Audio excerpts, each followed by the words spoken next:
Hello, hi everyone. It's nice that you joined. That's really nice of you. Hopefully, you won't regret it. So I'm Jan Siciński, Principal Technology Lead and Solutions Architect here at Cyclum. Today, I want to talk about AI-native SDLC. So not just co-pilots, not just code generation, but what happens when AI starts participating across the software delivery lifecycle itself. Um, so. As for our agenda, I'll start by talking about what's changing in software delivery. Then I'll walk through what I mean by AI native SDLC and why orchestration starts becoming increasingly important. After that, I'll demonstrate a real orchestrated SDLC workflow. Hopefully it'll work. Um, and finally, I'll close with what I think this changes for engineers and engineering organizations going forward. So I think the industry is entering a much bigger transition than simply AI writes code. What's really changing is how software delivery systems themselves operate. So most engineers today are manually stitching together context across Slack or other communicators, tickets in Jira, documentation in Confluence, repositories, tests, and deployment systems. Um, and I think many enterprise AI conversations are still happening at the wrong abstraction layer. Well, I'd even say I know this for a fact because I've faced this in a few instances even recently. And the conversation is often centered around models, but enterprise outcomes increasingly depend on the orchestration, the governance, the retrieval, the validation, and the infrastructure around the model. Um, so the model is sort of becoming commoditized. So at enterprise scale, AI starts looking much more like operational infrastructure than just isolated prompting or vibe coding. The real enterprise value doesn't emerge from the model alone. Um, it emerges from the operational layers built around the model. So the harness and even operating system, if you will. Um, so I'll first walk through the conceptual side, and then I'll show the demo I mentioned earlier. Still hoping it'll work as it did the last time I tried. Okay, so most engineering teams don't suffer from a lack of intelligence. Very smart people. What we suffer from is fragmented context. So moving between the Slacks, Jira's, Confluence, GitHub, PR reviews, deployment and docs, and other operational tooling. One of the things that I realized building and using all these systems myself is how much engineering effort disappears into reconstructing context that already exists somewhere else in the organization. So a surprising amount of engineering effort is spent rebuilding understanding rather than delivering value, which is a total waste of time because it's sort of like reinventing the wheel, but in the context sense, right? So from what I see, a lot of organizations are currently experiencing AI in the same way. Uh, Very powerful, but fragmented individual productivity boosts. So you have your AI heroes, prompt heroes, and people that excel, but there are others that let's say aren't onboarded yet to this productivity. But in general, that's why I think the real opportunity with AI is not really faster code generation. Um, it's reducing the context switching, improving continuity across delivery, the pipeline and work between teams. and in general, accelerating execution across the SDLC. So that's where AI native SDLC becomes interesting, not when AI sits isolated inside a chat window, whether it's Claude or ChatGPT or name your favorite, but when it starts actually participating across the life cycle itself. So when it's actually within an orchestrated harness, basically. Um, so when you have deterministic workflows with AI elements that bring that productivity, give that productivity boost. So once context starts persisting continuously across delivery, the SDLC itself begins changing structurally. So what does that mean? Traditional SDLC is fundamentally handoff driven, right? So requirements move into stories, stories move into implementation, implementation moves into testing, testing moves into deployment. And every transition creates friction and data loss. So every handoff forces another team really, or another person to rediscover what the previous team or person already understood. So teams repeatedly rebuild understanding at each stage of delivery, and AI native SDLC starts changing this dynamic because context starts persisting across delivery. So instead of context resetting between stages, the tabula rasa effect, context starts carrying forward across delivery. So once that starts happening, the role of engineers also starts changing. Um, but from what I see and what seems to be there seems to be two general trends. So one narrative is the fully AI-centric approach where we have autonomous agents, lights out engineering, and minimal human involvement. The other is AI working alongside engineers. Um, so personally, I think enterprises move much closer toward human-guided orchestration. And what I found in practice is that AI dramatically accelerates iteration, but the highest leverage still comes from combining that speed with human judgment and direction. So, for example, I recently ended up building a CLI wrapper around an internal API simply because it made interacting with that platform much faster and easier. So AI can iterate at machine speed, but humans still need to decide what actually matters, because that's not something the probabilistic model can realistically do. So that means humans still provide intent, creativity, judgment, governance, make trade-off decisions, and I guess most importantly, or maybe not most importantly, but very importantly, humans provide accountability.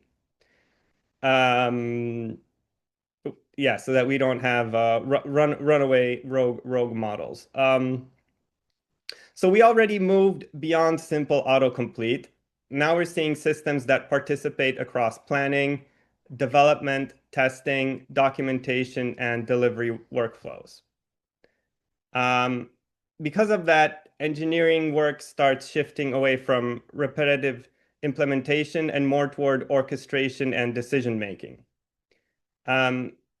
So less repetitive implementation, more orchestration, more architectural design making, more governance. And that's why humans become the control plane, sort of like Kubernetes. And once you move beyond isolated copilots, the conversation changes very quickly. And the question stops being, can AI generate code? It becomes, how do we operationalize AI safely and consistently inside enterprise engineering? So this is a real shift. And enterprise AI increasingly succeeds or fails, less on the raw model capability and more on the infrastructure around the model. So the shared context, validation, governance. Obviously, at a small scale, AI feels like it's just prompting and vibe engineering or vibe coding, depending on the situation. But at enterprise scale, it starts looking much more like operational infrastructure. Um, and that's where the enterprise gets value because for an enterprise, the context is super important. So you won't have a model trained on a company's data. You need to have that context provided in a different way. So increasingly, the interaction surface itself becomes interchangeable. Teams may use different interfaces or models, really, while orchestration, governance, and execution remain centralized underneath. So it's not just workflow automation is what I'm trying to say. With LLM calls attached. It's not just a workflow automation with LLMs helping out. Um, the traditional workflow automation mostly executes deterministic flows. What changes here is that LLMs stop acting like isolated tools. They start participating inside coordinated delivery flows with validation, shared context, and governance around them. Uh, so once orchestration becomes central, the surrounding infrastructure starts mattering just as much as the model itself, or maybe even more. Um, like I said, the model itself starts being commoditized. Um, so a model operating alone behaves very differently from a model operating inside an orchestrated delivery flow. So context matters, and it's actually quintessential. Um, but execution capability matters too. Obviously, that's why we're even working with AI in engineering so much. And in enterprise environments, that execution must remain bounded through governance, permissions, tool access, and operational controls. So the orchestrator can retrieve documentation, understand architecture constraints, coordinate tooling, interact with CI/CD systems, and apply governance boundaries around execution. That surrounding infrastructure often matters more than the raw model itself. Yeah, so that's um, yeah, something I keep repeating. The same model behaves very differently when operating with shared context, validation tools, and execution controls around it. So once orchestration becomes part of delivery itself, traditional SDLC practices start evolving. And so maybe all of you or some of you are familiar with shift left. So traditionally, shift left mostly meant just moving testing earlier in layman's terms, right? But AI native SDLC broadens that idea significantly. So requirements, architecture, testing, documentation, and validation become continuously connected throughout delivery. So instead of teams repeatedly reconstructing context, context starts persisting across the whole life cycle, right? So validation is no longer isolated to one stage. It becomes continuous throughout delivery. Um, and as everything becomes more connected, orchestration itself starts becoming part of the engineering infrastructure. So um, so as orchestration becomes more mature, right, we start moving beyond single isolated agents. Instead, specialized agents begin participating across different parts of the SDLC. So code generation, test generation, validation, review, documentation, and operational verification agents. You can have obviously break them down further and have other agents, but in general, you can have these basic classifications. The important shift is that these agents are no longer operating independently. Um, yeah, so that's the sort of the whole point of the SDLC, that it's one um, coherent workflow. They operate with shared context, shared execution history, and coordinated execution between stages. So one thing um, we generally started seeing internally was that once this orchestration foundation existed, adding new capabilities became dramatically easier due to the reusable infrastructure. But that's relatively intuitive, I guess.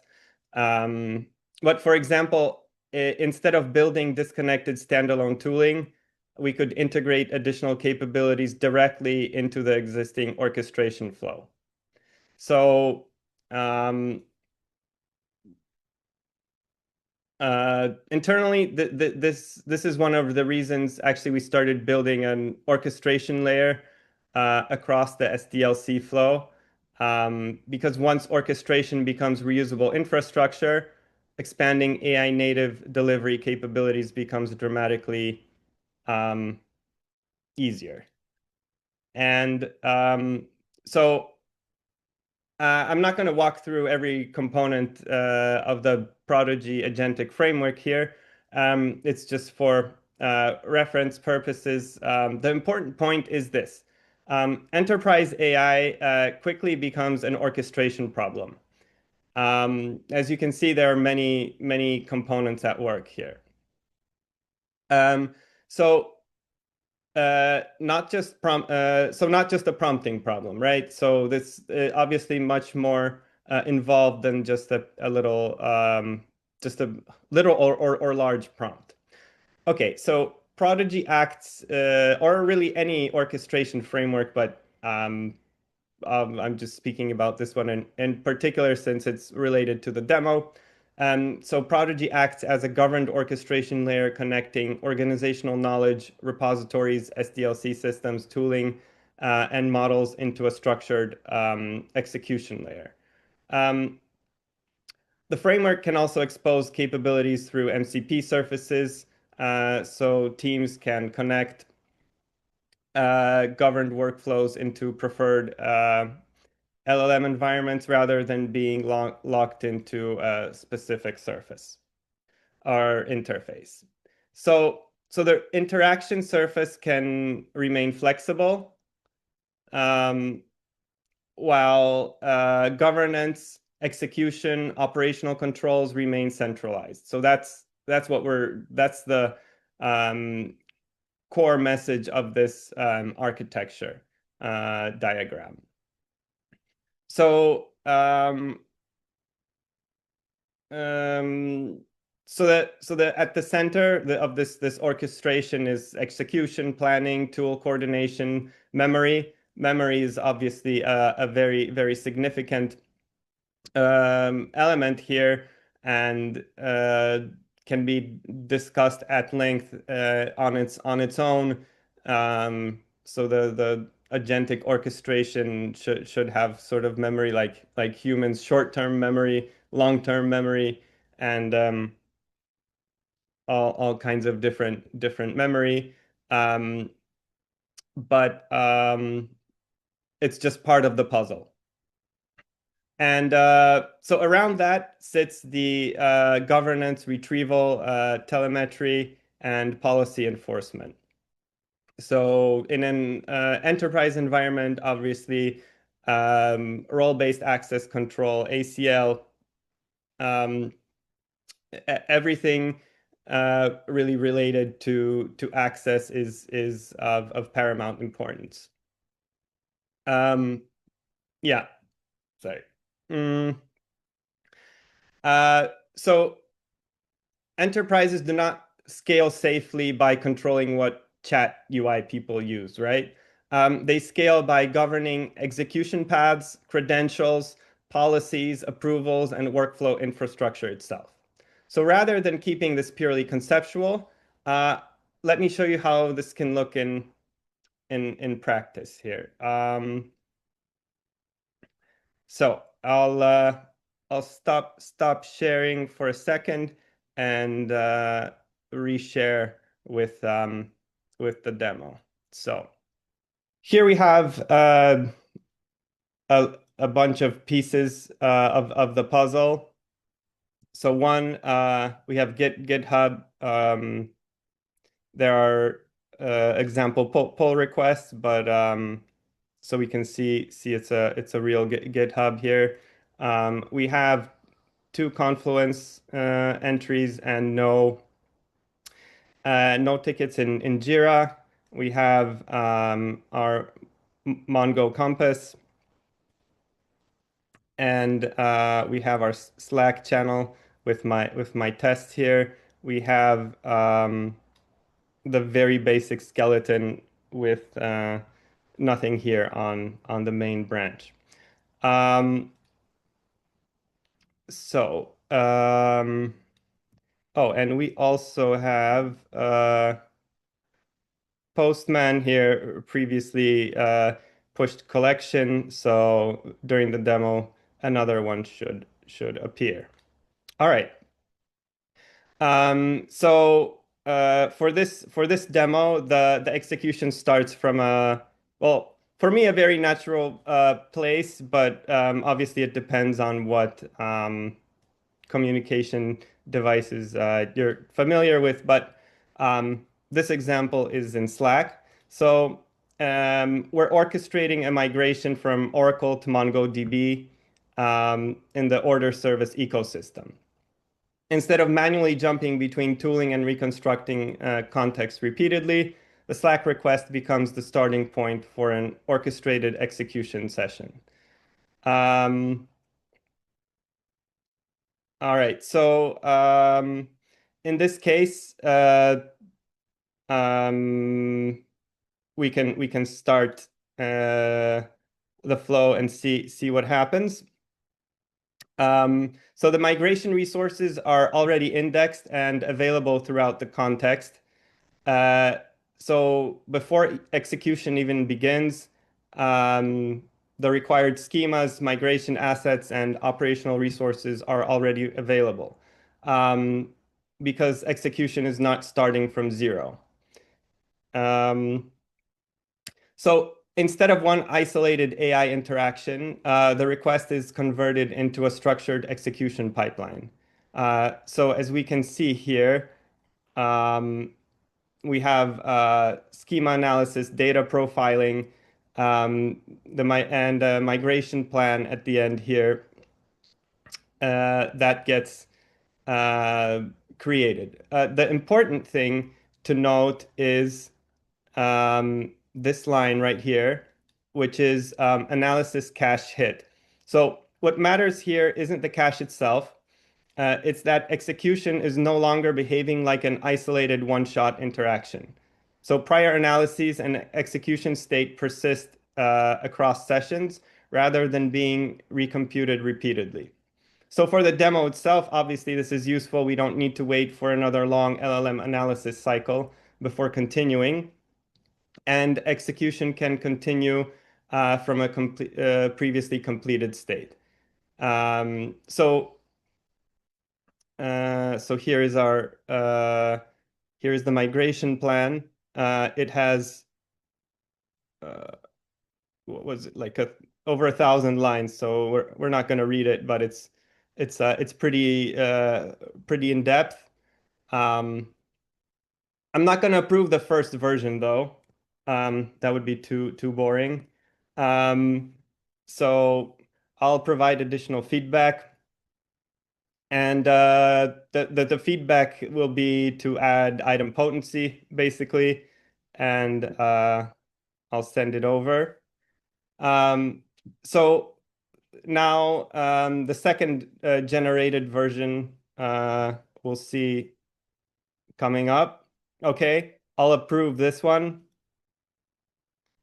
The main point here is that humans remain inside the operational loop, reviewing outcomes, validating execution, requesting refinements, governing continuation.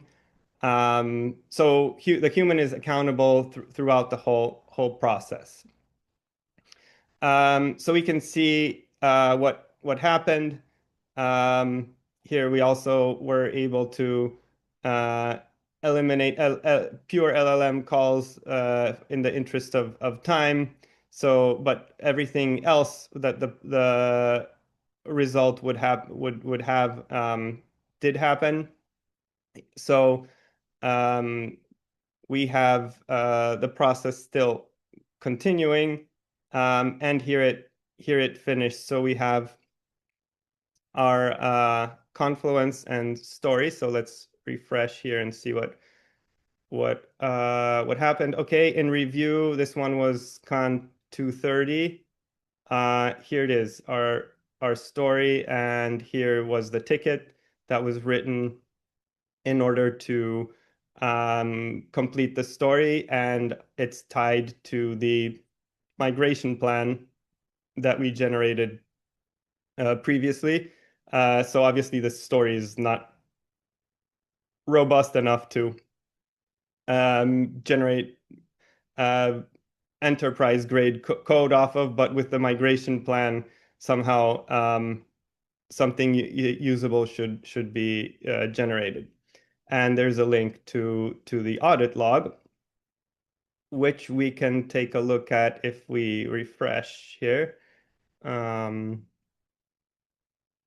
if we refresh, here we have the so first of all we have our um, design doc, which is a bit more in depth than our Jira story itself.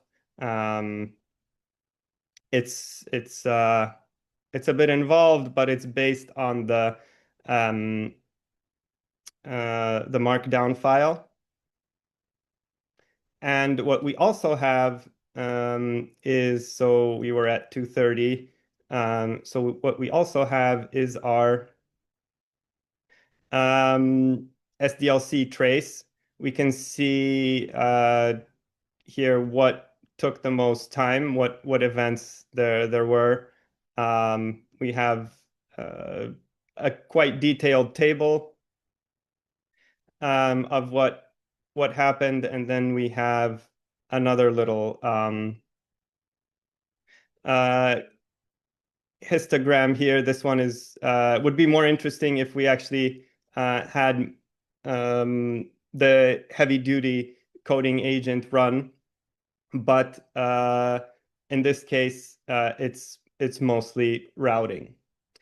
Um, and we also let's see if we can let's see our collection here, um, which was also uploaded. It has we can even see if something happens if we get all orders. Yeah, so if you noticed here, we have the final step. Here was a demo, or you could call it a live trace, and so it works. Something was migrated. We can take a look at the Mongo instance itself, and let's see. So something was migrated from the resources provided to the actual Mongo instance. What we can notice also is that if we refresh here, we should see, yeah, here is our pull request. And this pull request has comments from the review agent. All checks pass since uh, the tests um, succeeded, the tests passed. So if we look at what else is interesting here, um, we talked about the audit log and these things here, and we can merge from Slack or obviously complete the review process, human review process, and so on.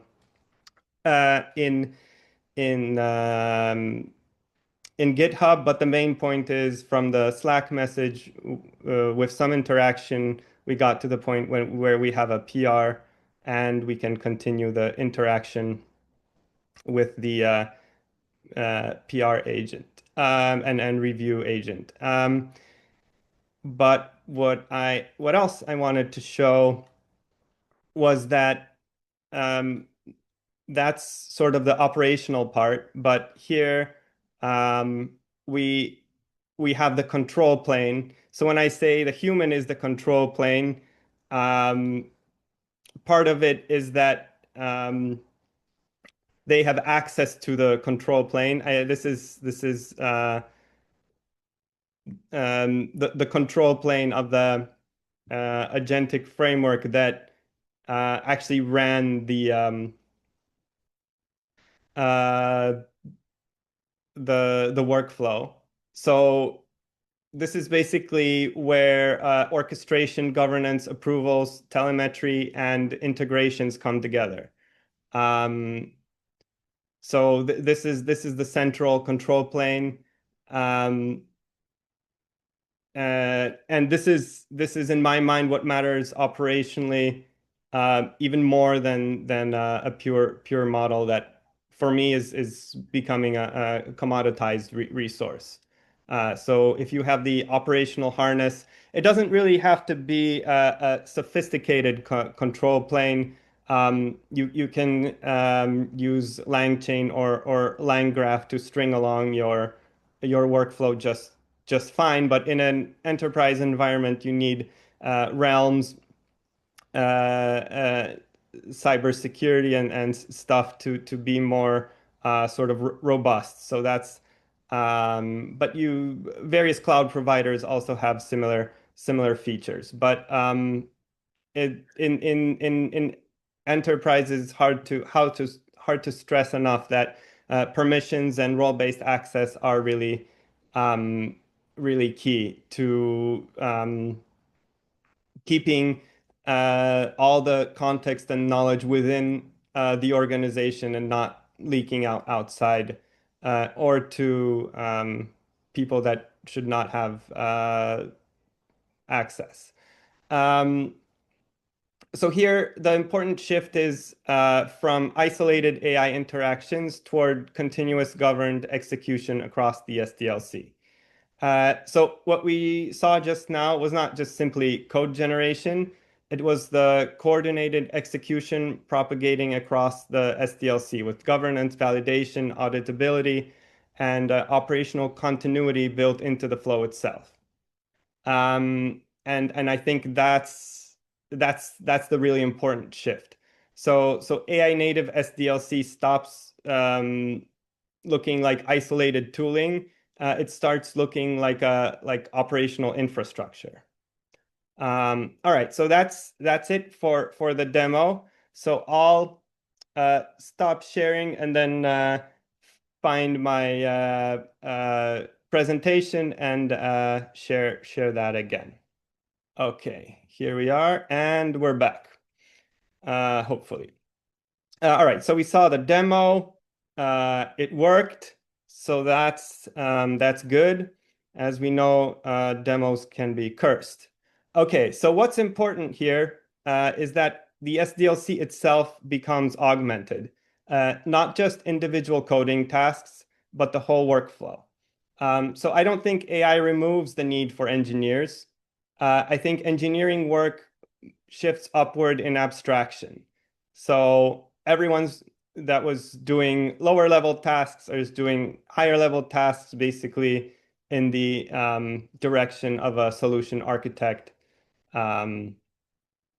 There's also the concept of, I would say, shift right for product, and everybody's sort of meeting at the center with their own specialties.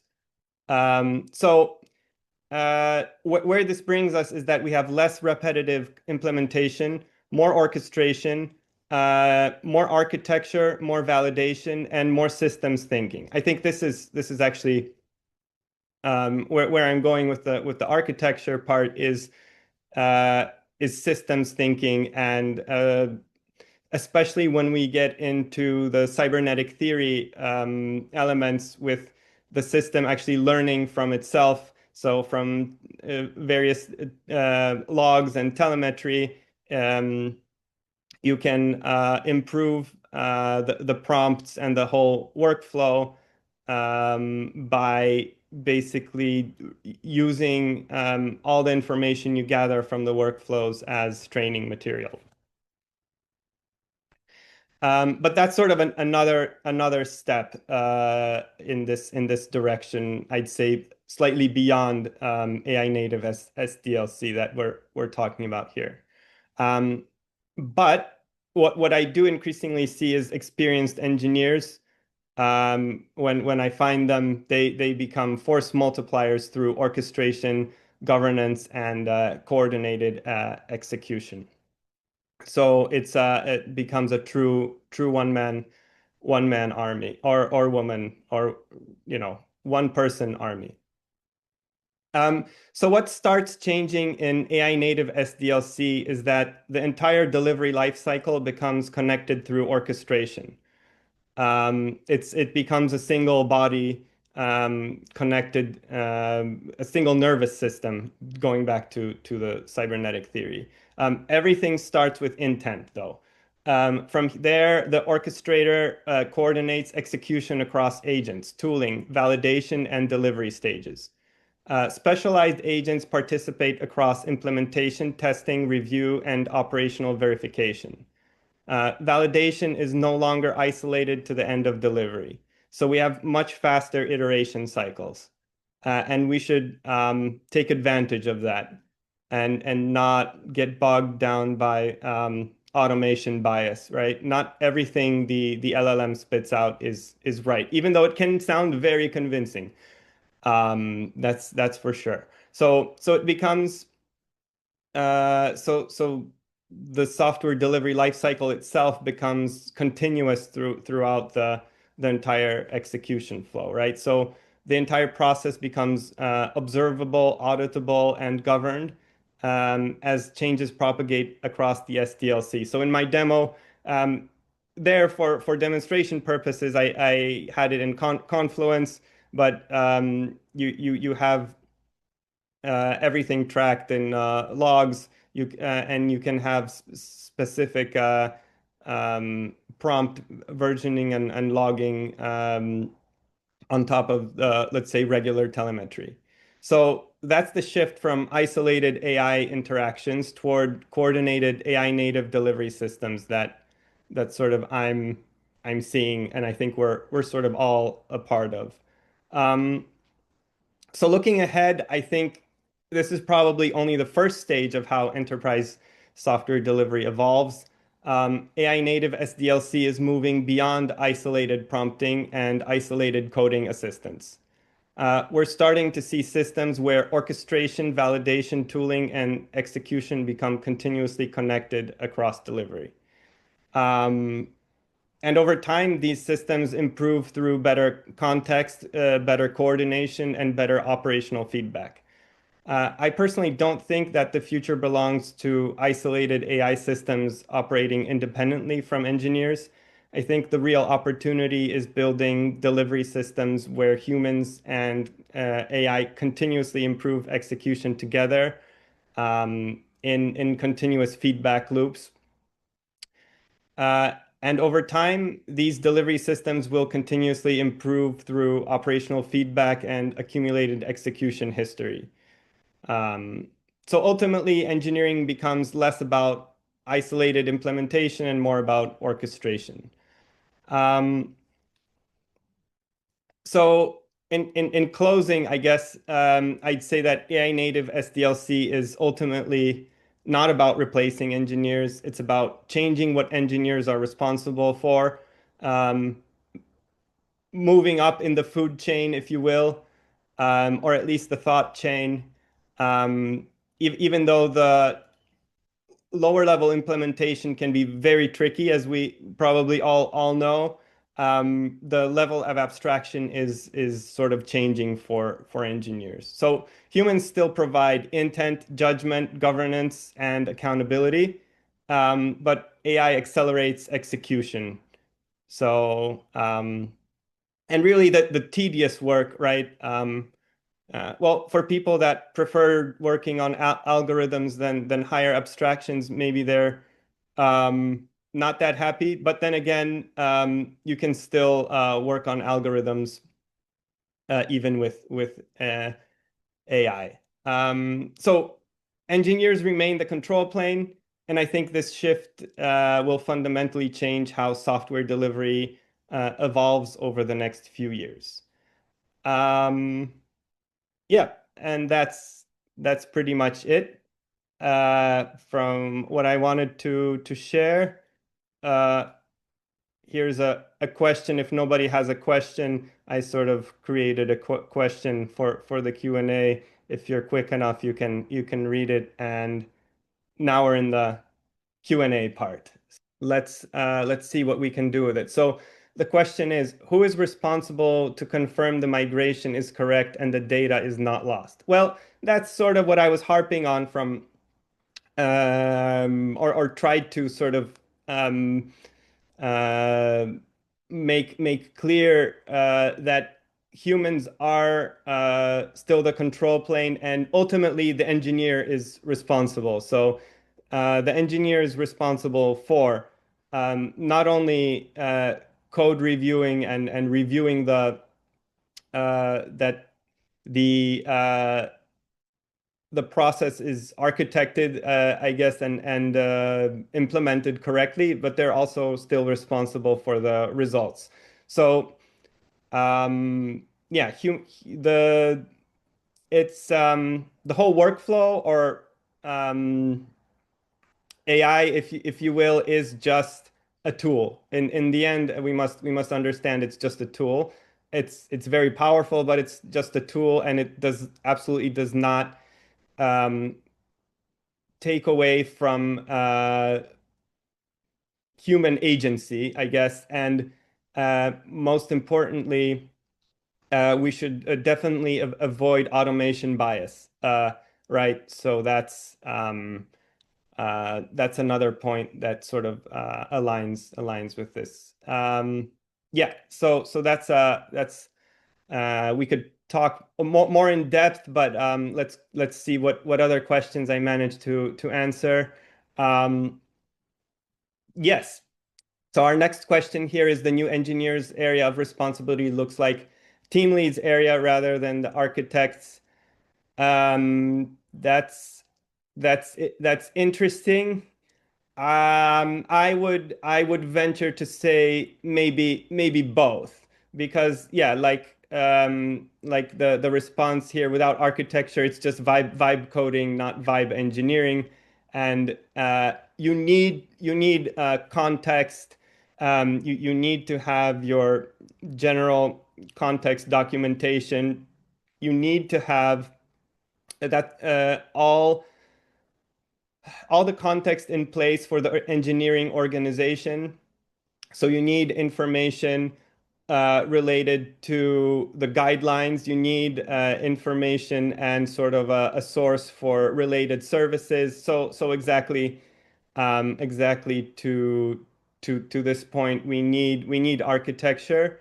Um, but once you have but if you consider the architect part of the team, basically, if then yes, then you have all kinds of agents doing various things. But even if you have a QA agent, you still need your PR reviewed, and you still need QA. So it does not absolutely replace engineering because um, it's just a tool, and it's also a probabilistic tool. So even if 9 times out of 10 you get the result you want, the 1 time out of 10 it'll drop your database, like you could read in various various articles.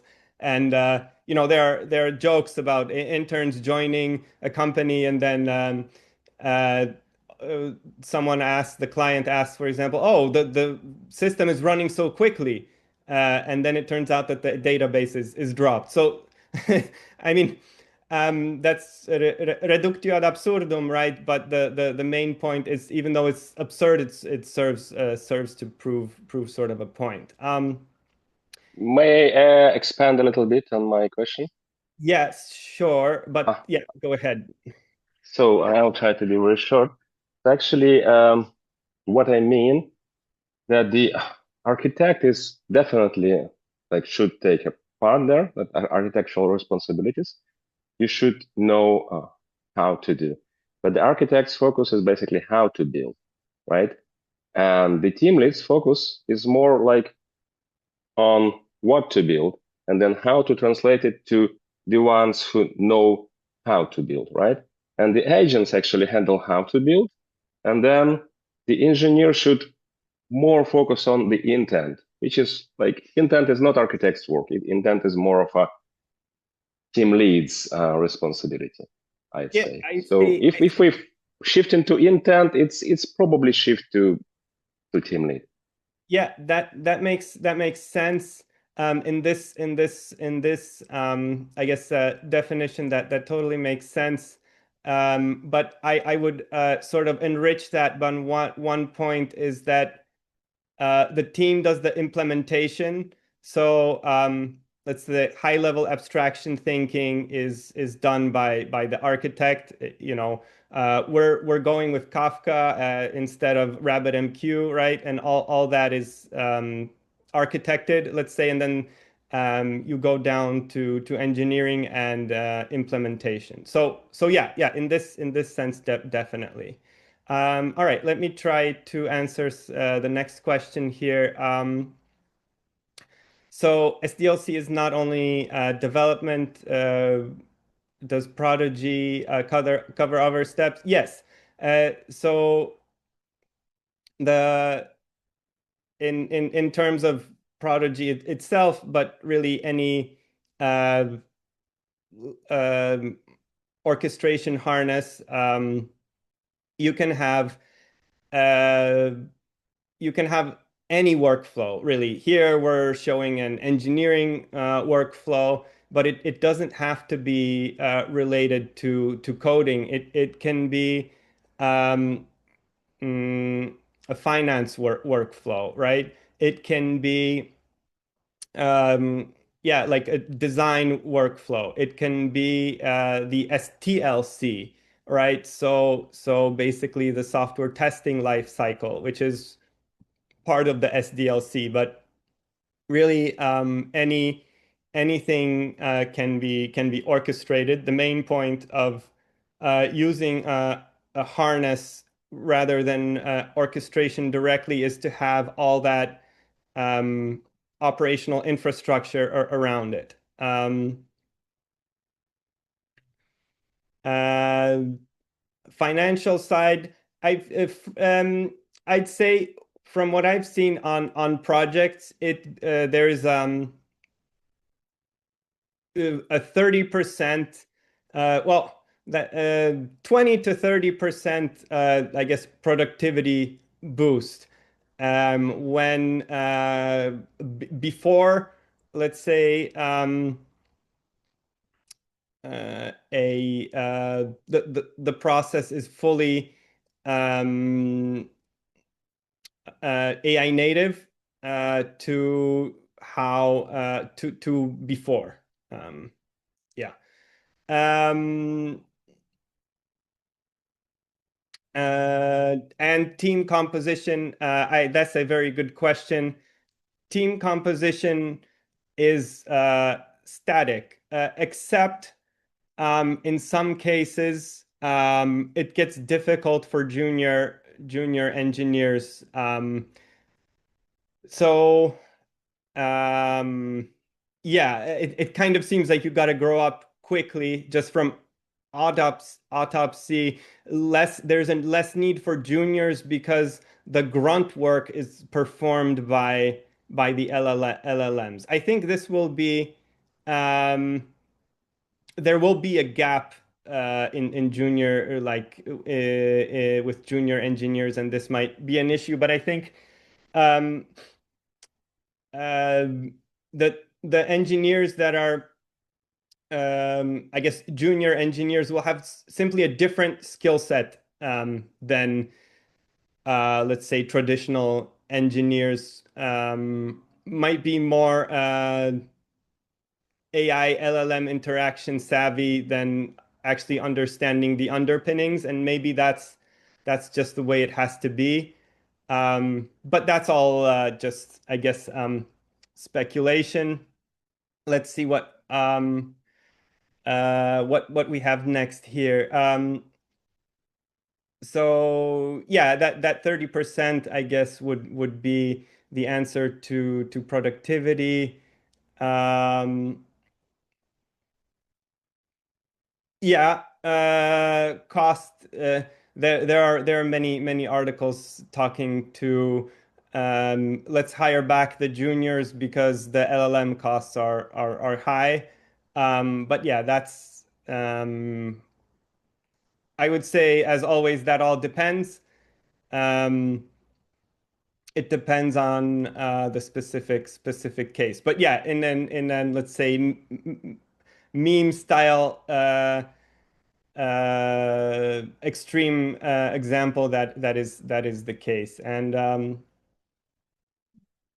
Claude, yeah, and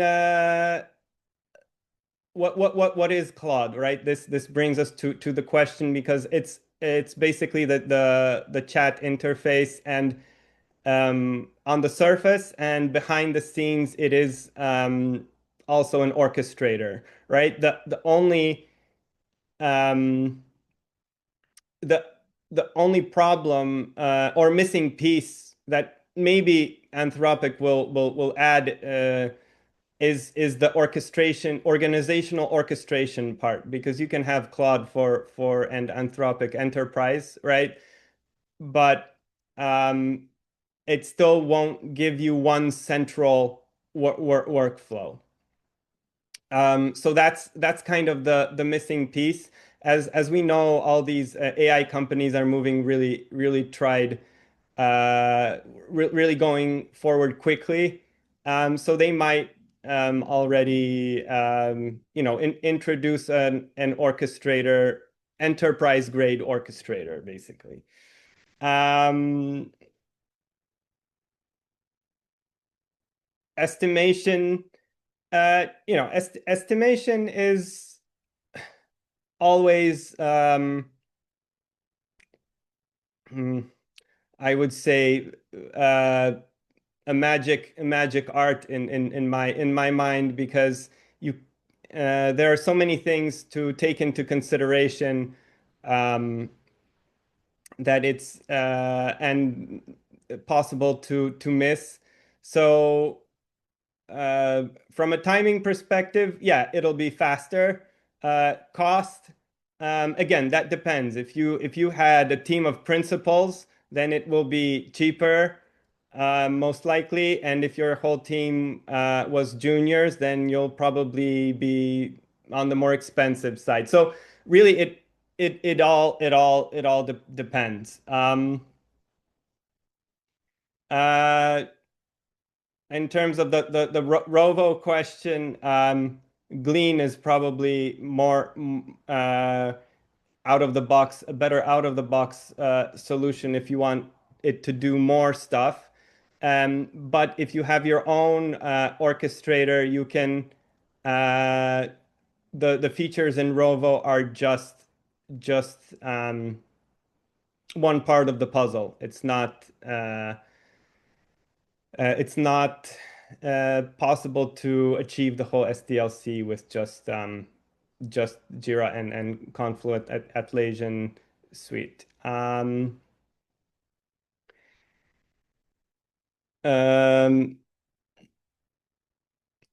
there AI native SDLC in terms of technologies and tools that are used for implementing it. Honestly, the most common approaches are basically using Python libraries, right? So you might start with lang chain, and then you're like, wait, I need a graph, so lang graph, and then sort of lang fuse and lang smith, and then you have the whole lang star. So basically lang set of libraries, but uh, you might also, if you're in the Microsoft environment, go be dealing with the Microsoft kernel. It all actually depends on the cloud environment you're working with. So if you're on Azure and you have AI Foundry and AI Gateway versus AWS, where you're working with Bedrock, Titan embeddings, and it sort of changes what pieces you need to add to the puzzle. Like in AWS, you don't have a AI gateway per se. You need to sort of cobble it together. Um, so next question here is what skill set to achieve orchestration? Really, the same skill set you needed all along, or what we were talking about earlier. Um, one level above, so you really architecture basically, and understanding how things fit together. So you need to see the bigger picture and understand how things fit together on a higher level of abstraction rather than on the algorithmic level. So um, yeah, so you're moving towards architecture and what we were talking about, the team lead um, situation. That's why the juniors are kind of uh, well, the role is maybe evolving. I would put it that way. So project managers, yeah, moving right. So engineering is moving left, project managers moving right, and becoming uh, solution builders, right? So I think Microsoft is now hiring solution builders. But yeah, in general, engineers are moving left, and product is moving right, and meeting in the middle. And you, of course, have specialization and so on, but these roles are less, um, I guess, separate than we were earlier, because, for example, such a flow. A project or product manager can also run and then have the engineers review the last part, for example, right? But then someone needs to feed all the mm, information required and let's say database schematics and everything to in order to run the workflow. But it actually makes it so that project and product managers can work together more closely with engineering, because the level of abstraction is kind of becoming, I'd say, unified. Manual testing, obviously, this is one of the points I keep harping on. We need manual testing and the human in the loop and all that. We cannot submit to automation bias, right? Automation bias, we trust the automation because the LLM did it. Well, that's where you'll get the LLM drop the database and stuff like that. So you need human in the loop at every single step. It's that's the you should have as many deterministic elements as possible and probabilistic elements isolated to the damage they can basically do. Techniques are the same as always, um, from black box to more maybe. I'm wondering if yeah, I guess uh, white box testing and really understanding logs more than was so less maybe front end and going into the um, telemetry and one might like level one, level two support and DevOps side. In terms of knowledge, that is useful. I think it's sort of also in terms of testing, right? It's part of the shift left. So to be relevant, you sort of have to also adapt. Um, no, no. So here, the question is, you ask the LLM to re-migrate with correct data, and this is I would say an issue at the source where you don't ask the LLM to remigrate. That's just a, let's say, local example. You migrate. The LLM only builds the migration harness and the flow. So there, in that example, there were triggers and such, and they were um, translated into aspect-oriented programming in Java. But you need to review all that. And if you're later running a pipeline, a migration pipeline, you are 100% responsible for what's going on. Um, so yeah, testing, but you need parity tests in a migration, and using AI does not relieve you of responsibility and especially testing responsibility. Um, what tasks remain human controlled? Well, merging a PR is the standout one, and any anything that has risk, that has side effects, um, most importantly, but really every step needs to be human controlled. So like I said, the probabilistic element, I view it as sort of a wild beast. And if you have a hero vibe coder tamer with his little spear, he can deal with it. But you need an industrialized zoo with metal bars around the caged beast. Um, so prioritizing skills, I think we sort of talked about that definitely in the direction of architecture and seeing the bigger picture, right? Um, Error rate, um, the error rate of centralized approach. Well, I no, that's an interesting question.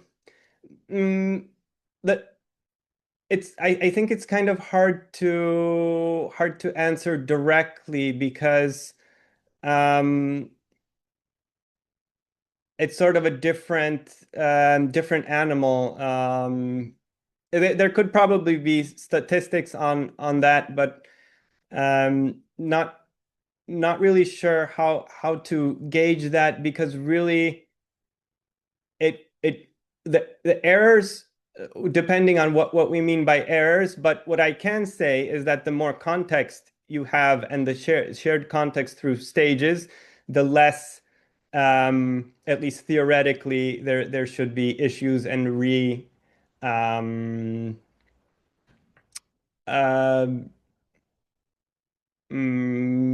rebuilds and re-asks. So yeah, that I know that doesn't fully answer the question, but on an ideological level, that's kind of how it is, since I don't really have any concrete data to give. Um, yeah, prioritization of skills, and then we have the junior and Uh, really, yeah, so that's the architecture and team stuff, but really what I sort of hinted at earlier was the juniors will have a different skill set from the previous generation. So understanding um, basically the interaction between the various models, harnesses, and approaches to vibe engineering, and that's what we had earlier in the comments. It's where we want to go. Vibe engineering is great. Vibe coding, that's where you get the memes of, oh, I hosted my website localhost 8080, right? So, um, but if you know what you're doing, then that will accelerate uh, your productivity a lot because you know what needs to be done. You just need someone to do it. Um, so junior engineers, yeah, this comes up a lot here, and it's an evolution, and I think um, the role is very similar to everyone's role, but um, as we saw in my little demo, you can uh, build and participate in the workflow without being without even coding. Like from there are organizations where you don't even start coding on day one when you join. You actually code in a Word document with um, basically intent. So this is kind of related. So I guess it's all about intent and understanding how the pieces fit together and well, how to prompt in the end, but it's not enough. That's why I didn't want to say how to prompt because it's not enough. You can have your most sophisticated prompt, and I'm guaranteeing you right now, you at least one time it'll just return garbage, and you just got to rerun the pipeline. So um, it's not just about having a great prompt. It's about having the validations around that prompt. The prompt result should be structured. Then you can have validation at least around structure. If not, if the content is not extremely relevant, then at least the structure is correct. So you need to do everything that you can, going back to my sort of zoo example, to rein in that wild beast and structured inputs, structured outputs, versioning, and everything, um, everything that lets you have oversight on what is going on. Um, yeah, loops, Ralph, loops, definitely. Really, any loops that give you um, higher higher chance of success. Um, so really, my approach to I guess orchestration is never one shot. So I would put that as the sort of antithesis to the loops is just don't one shot, use loops, whatever loops, really. Um, um, well, here the question I think pertains to Prodigy. Yeah, there's the Prodigy dot net, and there's the whole like product offering from the agentic framework to knowledge base, agentic kit, DevOps wizard. So there, it's a family of products. But I'm just uh, I wrote a lot of lines of code there, so it's um, but I didn't want to like go into this let's say product narrative. My point is that you can use any orchestration framework if you build it out. How long does it take? Well, how fast can you type? I mean, it all and what tools do you are using, and do you know what you want to build on an architectural level? So if you're an architect that knows what an orchestration framework should look like, you can probably even sick Claude and friends on it and build it quickly if you know what you want. If you don't, then it'll take longer. So um, how long did it? There are many pieces. How long, let's say, did it take me to build the Slack flow? Since that's my authorship right there. The control plane less so. Really, uh, well, I did other stuff too, but to make it robust, I would say a month. Um, Automation engineer is key because you need yeah, you need everything tested, and the answer here is yeah, very good. Um, yeah. Um, spec driven development. Well, under the hood of my hand waving of resources, blah blah blah. There are specs there, but really, in this example of the migration, it's a in the migration example, the migration plan is kind of the spec. But yeah, that's where things are heading. You just gotta make sure your spec is not bloated. Have various levels of specs and so on. But yeah,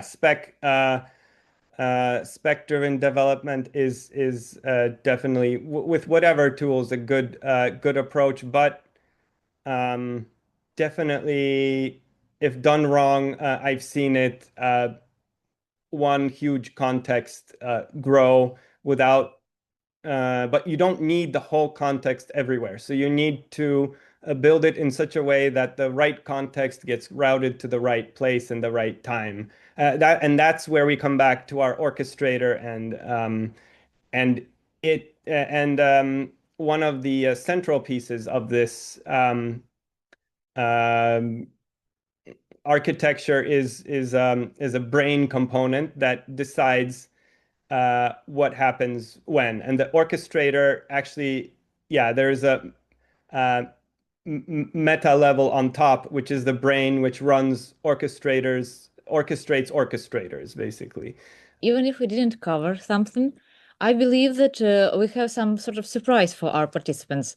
Jan, would you tell about that a bit? Yes. So if your answers did not get answered in all this blah blah stuff, then I prepared a little in-depth newsletter that sort of goes along with the demo because obviously like a webinar like this is super high level. So the next level is the little newsletter that hopefully for those that might still have questions and didn't get answered or anything, maybe they can help.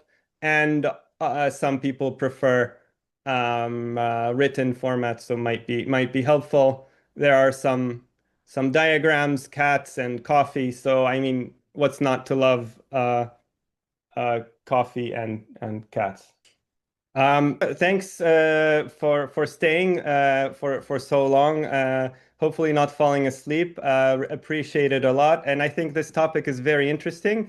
And I hope you found something we talked about here insightful or interesting and could be useful to you.